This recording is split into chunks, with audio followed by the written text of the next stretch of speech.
ሰላም ጤና ይስጥልን ውድ የብስራት ዩቲዩብ ተከታታዮቻችን እንደምናላችሁ የዕለቱን መረጃዎች ወደ እናንተ ማድረሳችንን ጀምረናል። ኤደን ሽመልስ ከመላው የስቱዲዮ ባለሙያዎች ጋር አብሬያችሁ ቆይታ የማደርገውናል። ቀዳሚ የምናደርገው የሀገር ውስጥ መረጃ ነው። የ3 እና የ13 ዓመት እድሜ ያላቸው የገዛ ልጆቹን በተደጋጋሚ የደፈረው አባት በእስራት ተቀጣ። የሁለት ታዳጊ ህጻናት ልጆቹ ላይ በተደጋጋሚ የግብረ ስጋ መድፈር እና በህግ የተከለከለ በዘመዳሞች መካከል የሚፈጸም የግብረ ስጋ ግንኙነት ወንጀል የፈጸመው ግለሰብ በስኖ እስራት መቀጣቱ ተገልጿል። ይህንን ወንጀል ድርጊት የፈጸመው አባት በእስራት እንዲቀጣ መወሰኑን የጉራጌ ዞን ፍትህ መምሪያ ኃላፊ አቶ ኤልያስ ሰብለጋ ለብስራት ሬዲዮ ተናግሯል። የጉራጌ ዞን የአረግጥ ከተማ አስተዳደር የመጀመሪያ ደረጃ ፍርድ ቤት ሰኔ 10 ቀን 2018 ዓ.ም በዋለው ችሎት ብይን ያስተላለፈው በአቶ ከድር ሙስጠፋ ላይ ሲሆን ተከሳሹ በ2017 እና 18 ዓመት በተለያዩ ቀናት በስልጤ ዞን ወራቤ ከተማ እንዲሁም በአረግጥ ከተማ አስተዳደር ልዩ ስሙ ሰላም መንደር በሚገኘው መኖሪያ ቤት ውስጥ በሚያሳድጋቸው ህጻናት ልጆች ላይ ድርጊቱን ፈጽሟል። ግለሰቡ እድሜያቸው ከ2 እና 3 ዓመት እንዲሁም 13 ዓመት የሆኑ ሁለት ህጻናትን ልጆቹን በተደጋጋሚ አስገድዶ መድፈሩም ነው የተገለጸው። በዚህም ሰብአዊነት በጎደለው ድርጊቱ በከተማው አቃቤ ህግ አማካኝነት 4 ተደራራቢ የወንጀል ክሶች ተመስርቶበታል። ተከሳሹ አቶ ከድር ሙስጠፋ በፍርድ ቤት ቀርቦ የእምነት ክህደት ቃሉን በተጠየቀበት ወቅትም ድርጊቱን አልፈጸምኩም በማለት የክህደት ቃል ቢሰጥም አቃቤ ህግ ግን ድርጊቱን የሚያስረዱ 6 የሰው ምስክሮችና 2 ጠንካራ የሰነድ ማስረጃዎች ለችሎቱ አቅርቧል።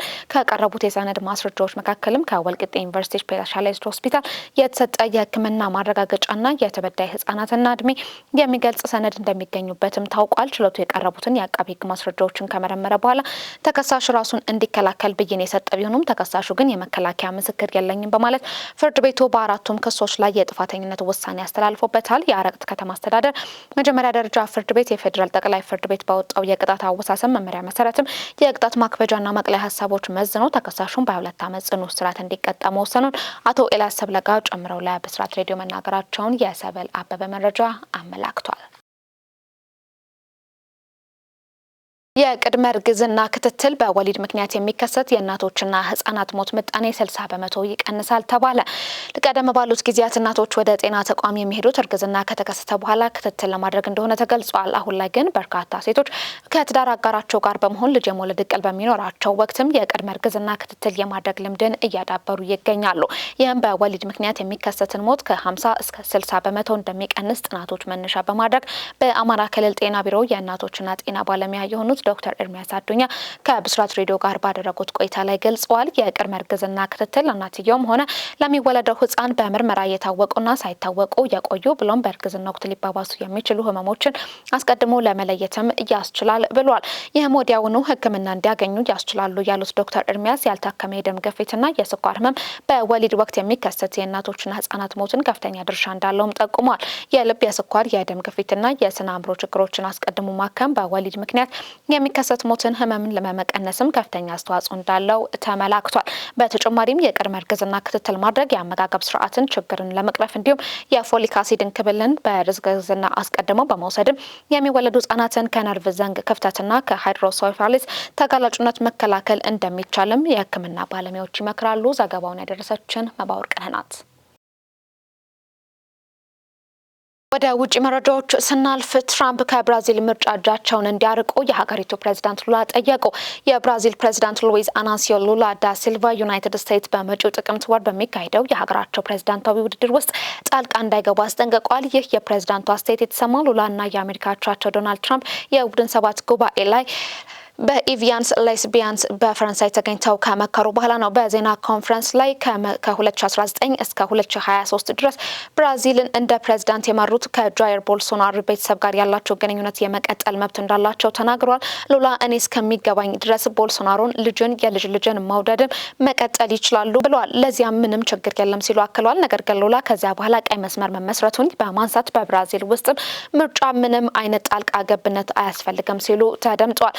ብራዚል ምርጫ ውስጥ አትግቡ፣ ምክንያቱም የብራዚል ምርጫ የብራዚል ጉዳይ ነው፣ ልክ የአሜሪካ ምርጫ የኔ ሳይሆን የነርሱ ጉዳይ እንደሆነ ሲሉም ገልጿል። ሉላ ለጥቅምት ወርም የፕሬዝዳንታዊ ምርጫ ከወዲሁ አሸናፊነት ግምትን አግኝቷል። የግራ ክንፍ ፖለቲከኛው በምርጫው ካሸነፉ ለ4ኛ ጊዜ የብራዚል ፕሬዝዳንት ይሆናሉ። ከዚህ ቀደም ከ2003 እስከ 2011 ያገለገሉ ሲሆን በ22ቱ ምርጫ ማሸነፈው ለተከታታይ 3ኛ የስልጣን ዘመን በድጋሚ መረጣቸው ይታወሳል። የሉላ ከፍተኛ ምርጫ ተቀናቃኝ የቦልሶናሮ ቤተሰብ አባል የሆኑት ሴናተር ፍላቪዮ ፍላቪዮ ቦልሶናሮ ሲሆኑ የቀድሞ ፕሬዝዳንት የጃይር የበኩር ልጅ ናቸው። ፍላቪዮ የብራዚሉን የቀኝ አክራሪ ሊበራል ፓርቲ እጩ ሆነው ቀርቧል። ትራምፕ ለሁለተኛ ጊዜ ወደ ስልጣን ከተመለሱ በኋላ በብራዚል ምርጫ የቀኝ ክንፍ እጩዎችን በመደገፍም ክስ ቀርቦባቸዋል። ከቤቱ ውጪ አይነ ምድር እየሰበሰበ ጎረቤቶችን ያማረረው ናይጄሪያዊ በእስራት ተቀጣ። በሰሜን ናይጄሪያ አንድ ግለሰብ ጎረቤቶቹ ከቤት ውጪ አይነ ምድር በከረጢት እያከማቸ ሕይወታችንን አከበደው የሚል ቅሬታ ካቀረቡበት በኋላ የ2 ሳምንት እስራት ተፈርዶበታል። መሐመድ ሳይዱ ጎረቤቶቹ መጥፎ ሽታ እንደሚሸታቸው ለአካባቢ ባለስልጣን ከመለከቱ በኋላ በካኖ ከተማ ፍርድ ቤት እንዲቀርብ ተደርጓል። ዳኛዋ ግለሰቡ በ14 ቀን እስርና በ100,000 ናይራ ወይም $74 እንዲቀጣ በይነውበታል። ዳኛዋ የግለሰቡን እርምጃ ሰዎችን ቸል ያለና ለጎረቤቶቹ ጤና አደጋም ሲሉ ገልጸውታል። የውሃ ታንከሮቹ ማጽዳት ስራው የሆነው መሐመድ ሳይዱ አይነ ምድሩን ለአርሶ አደሮች ለማዳበሪያነት እየሸጠ ነበርም ተብሎ ይታመናል። በአካባቢው የሰው አይነ ምድር የተለመደ ማዳበሪያ ቢሆንም በይፋ ግን እምብዛም እውቅና አይሰጠውም። የአካባቢው ሽማግሌ አዛዥ የሆኑ ሙሳ አብደላሂ ለቢቢሲ ለመጀመሪያ ጊዜ ቅሬታውን ሲደርስብኝም 50 የሚሆን የአይነ ምድር ከረጢት የነበረው ይመስለኛል ብለዋል። ጎረቤቶቹ ከቤቱ የሚወጣው ሽታ ቤታቸው ለመቀመጥ እንኳን የሚያስችል እንዳልነበረም ተናግሯል። ከቅሬታ አቅራቢዎች መካከል የሆነችው ሳሚላ ኢንዋ ለቢቢሲ በቅድሚያ ችግሩን በግል መፍታት ሞክረው እንደነበረ ገልጻለች። ስለ ሁኔታው አነጋግረው ነበር፣ ነገር ግን አላቆመም ብላለች። በፍርድ ቤት ችሎት መሐመድ ሳይዱ የህብረተሰብ ጤናን አደጋ ላይ በመጣል በቀረበት ክስ ጥፋተኝነቱን አምኗል። ዳኛዋ ብያኔያቸውን ከመስጠታቸው በፊት ወደ ቤቱ አቅንተው በከረጢት የተሰበሰበውን አይነ ምድርም ተመልክተዋል። ግለሰቡ አይነ ምድሩን እንዲያጸዳና ጥፋተኝነቱንም እንዳይደገም ትዕዛዝ ሰጥቷል። ጉዳዩ ወደ ፍርድ ቤት ካመራ በኋላ ለነዋሪዎች በሰፈራቸው የተሻለ ሁኔታ መፈጠሩን ሳሚላ ኢንዋ ተናግራለች። በመጨረሻም ሰፈራችን ያለ መጥፎ ሽታ አስደሳች ሆኗል ብላለች። የአካባቢው ሽማግሌ አዛዥ ግለሰቡ ቆሻሻውን መሰብሰብ ሲጀምር ጣልቃ ለመግባት ሞክረው እንደነበረ ተናግሯል። አይነ ምድሩን ዳግም መሰብሰቡን ተከትሎ ጎረቤቶቹ አዛዡን አልፈው ወደ አካባቢ የመንግስት ባለስልጣናትም አምርተዋል።